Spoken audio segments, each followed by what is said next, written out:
మరియు ప్రభునందు నీకు అప్పగింపబడిన పరిచర్యను నెరవేర్చుటకు దాని గూర్చి జాగ్రత్త పడమని అర్కిప్పుతో చెప్పుడి. సర్వసృష్టికి సువార్తను ప్రకటించమని ప్రభువు మనకు బోధించారు. అలాగే భూదిగంతముల వరకు మనము ఆయనకు సాక్షులుగా ఉండవలనని ఆజ్ఞాపించారు.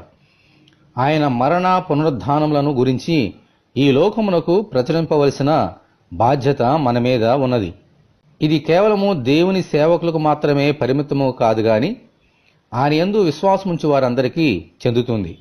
అందుచేత ఎవరునూ నశించకుండా ఆయన రాజ్యములో అందరూ ప్రవేశించినట్లు వారి కొరకు మనము ప్రార్థించాలి.